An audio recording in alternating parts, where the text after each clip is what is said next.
Hello बच्चों, welcome to SR classes. तो अभी के इस वीडियो में हम लोग रामबाण सीरीज का पार्ट 8 करेंगे बच्चों। और ये जो वीडियो होगा, इस वीडियो में क्लास 10th बायोलॉजी के पहले चैप्टर का जो एक लघुत्तरीय प्रश्न है ना, दो लघुत्तरीय नहीं, सॉरी, दीर्घोत्तरीय प्रश्न, दो दीर्घोत्तरीय प्रश्न जो कि बहुत ज़्यादा इंपॉर्टेंट है, वो करवाने वाला हूँ। ठीक है। और इस सीरीज़ में मैं यही करवा रहा हूँ जी, दीर्घोत्तरीय प्रश्न करवा रहा हूँ। डेली दो प्रश्न देता हूँ।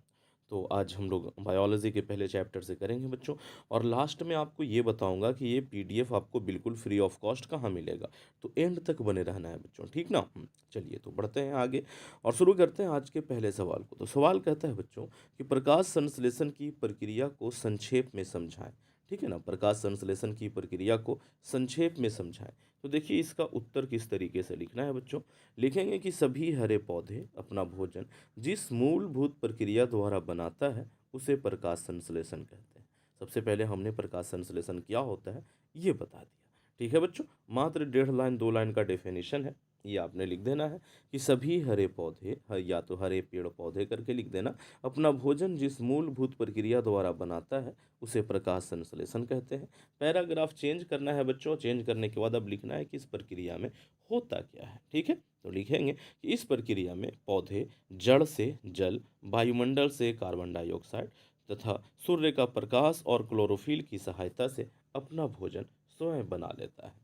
ठीक। और इस तरीके से आपको ये प्रकाश संश्लेषण प्रक्रिया का जो रासायनिक समीकरण है वो लिख देना है बच्चों। ठीक। यहाँ पे कार्बन डाइऑक्साइड और जल जो है वो अभिकारक रहता है, सूर्य का प्रकाश और क्लोरोफिल यहाँ पे जरूर लिखना है बच्चों। और इन सब की सहायता से यहाँ पे ग्लूकोज बनता है, ऑक्सीजन बनता है और जल वाष्प बनता है। ये ऑक्सीजन हम लोगों को मिल जाता है, ये जल वाष्प जो है वाष्पोत्सर्जन की क्रिया द्वारा बाहर चला जाता है। और ये उसका ये है बच्चों, मतलब जो उसको चाहिए पोषक तत्व इसी में पाए जाते हैं। ठीक। अब देखिए आपको क्या लिखना है कि ये कैसे होता है। ये बहुत इंपॉर्टेंट है, यहाँ पे जो लाइन लिखा हुआ है कि प्रकाश संश्लेषण जो है वो कितने चरणों में संपन्न होता है। तो बच्चों प्रकाश संश्लेषण जो है वो 3 चरण में पूरा होता है। पहला चरण क्या है, क्लोरोफिल के द्वारा प्रकाश ऊर्जा का अवशोषण। ये भी इंपॉर्टेंट है अपने आप में, ये एक ऑब्जेक्टिव का सवाल है कि क्लोरोफिल क्या करता है, तो प्रकाश ऊर्जा का अवशोषण करता है बच्चों। ठीक है, तो पहला क्या हो गया, क्लोरोफिल द्वारा प्रकाश ऊर्जा का अवशोषण। दूसरा है प्रकाश ऊर्जा का रासायनिक ऊर्जा में रूपांतरण। दूसरा क्या हो गया बच्चों, प्रकाश ऊर्जा का रासायनिक ऊर्जा में रूपांतरण।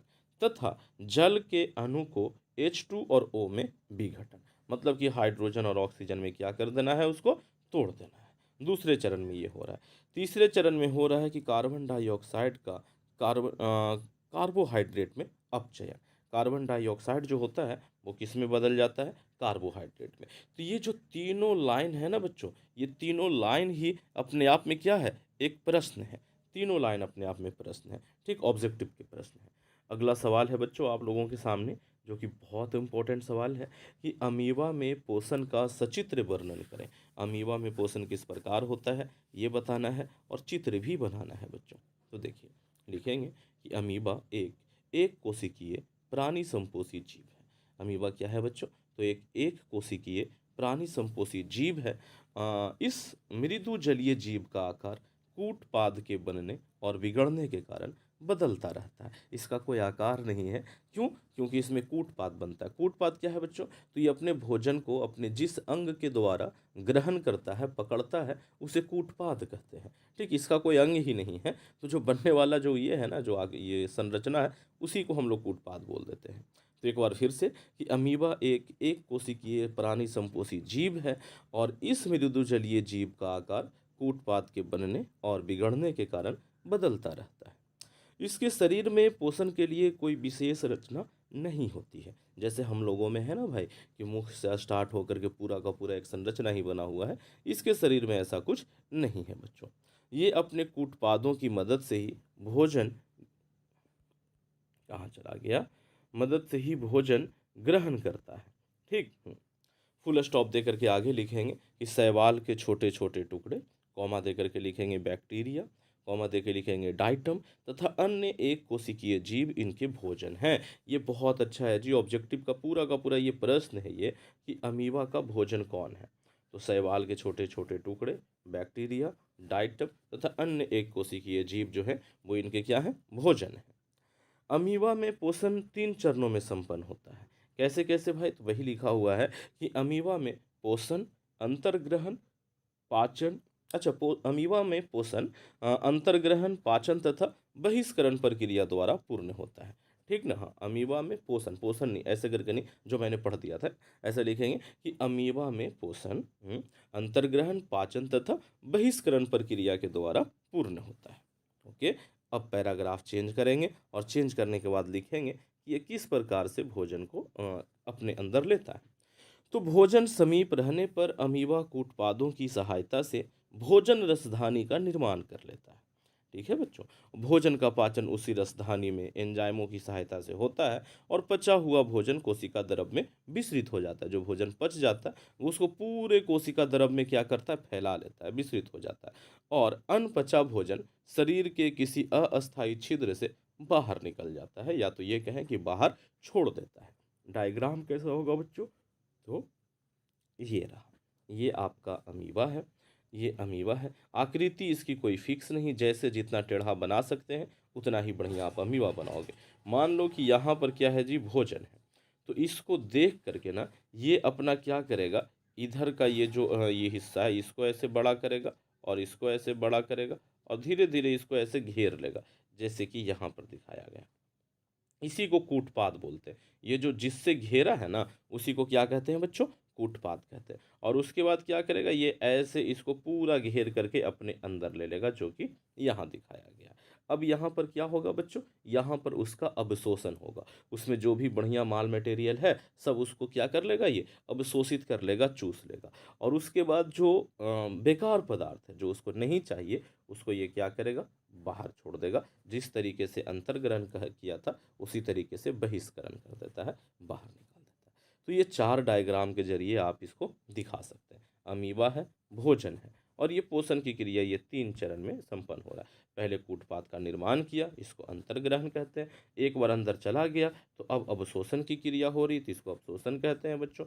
और उसके बाद फाइनली ये क्या है जी, बहिष्करण हो रहा है, बाहर निकल रहा है। ठीक है बच्चों, किसी को कोई दिक्कत नहीं होनी चाहिए। अब सवाल ये उठता है कि सर ये पीडीएफ हमें कहाँ मिलेगा? तो मैं बताता हूँ जी कि ये पीडीएफ कहाँ मिलेगा, कैसे आप ये पीडीएफ ले सकते हो। तो देखिए आपको क्या करना है। तो इस पीडीएफ को प्राप्त करने के लिए बच्चों सबसे पहले आपको अपने क्रोम ब्राउज़र पे आना होगा और यहाँ आने के बाद आप सर्च करोगे एस आर क्लासेस जी भी, ये जी भी ज़रूर लिखना है बच्चों। और इस तरीके से आप ऐसे सर्च कर दोगे, सर्च करोगे आप यहाँ पहुँचोगे। सबसे ऊपर में आपको एक वेबसाइट दिख रहा होगा एस आर क्लासेस के नाम से, आपने ना इसी पे क्लिक कर देना है। जब इस पर आप क्लिक कीजिएगा तो आप यहाँ पहुँचिएगा। आपको ऐसे नीचे आते जाना है, ऐसे बहुत सारे सेक्शंस बने हुए हैं। इन्हीं सेक्शंस में से एक सेक्शन आपको दिखेगा न्यू अपडेट का, ये यहीं पे आपको वो सारे के सारे पीडीएफ दिख जाएंगे। अभी जो पीडीएफ अपलोड कर रहे हैं वो थोड़ा सा उनकी तबीयत सही नहीं है, इसीलिए कंप्लीट नहीं है। तो शुरुआत के 5 पार्ट का यहाँ पे अपलोड होया हुआ है। आज वो बाकियों का भी अपलोड कर देंगे, 6ठे 7वें और 8वें पार्ट का अपलोड कर देंगे, तो यहीं पर आपको दिखेगा। और अगर ना दिखे तो आप एक काम कर सकते हैं, ऊपर आइए। ऊपर आने के बाद जब सबसे ऊपर आ जाएंगे तो एक बार और इसको ऐसे नीचे खींचेंगे, ठीक ना? तो नीचे खींचिएगा तो ये खिंचाएगा नहीं, लेकिन बस ऊपर में एक तीर जैसा बन जाएगा, ये गोल मुड़ा हुआ सा। तो समझ जाइए कि काम हो गया है, यानी कि पेज रिफ्रेश हो रहा है बच्चों। ऐसे करने से ये पेज क्या होता है, रिफ्रेश हो जाता है। देखिए एक बार फिर से ऐसे हुआ, रिफ्रेश हुआ। अब जा करके देखोगे ना तो बाकी की सारी चीज़ें दिख जाएंगी आपको। ओके, वहीं न्यू अपडेट में जा करके आपको ये चीज़ें दिख जानी है। ठीक है बच्चों, तो कैसा लगा ये वीडियो आप लोग कमेंट करके अवश्य बताएं। अच्छा लगा है तो इसे एक लाइक करें, दोस्तों में शेयर करें, चैनल को सब्सक्राइब जरूर कर लेना बच्चों। जब तक चैनल को सब्सक्राइब नहीं करोगे, मैंने वीडियो डाला है या मैं लाइव आया हूँ, इस बात का पता आपको नहीं चलेगा। चैनल सब्सक्राइब कर करके घंटी का बटन दबा लीजिए। और अगर ऐसा ही वीडियो चाहिए तो आप इस वीडियो को ज़्यादा से ज़्यादा शेयर कीजिए। Thank you, thanks for watching. बने रहें एसआर क्लास के साथ।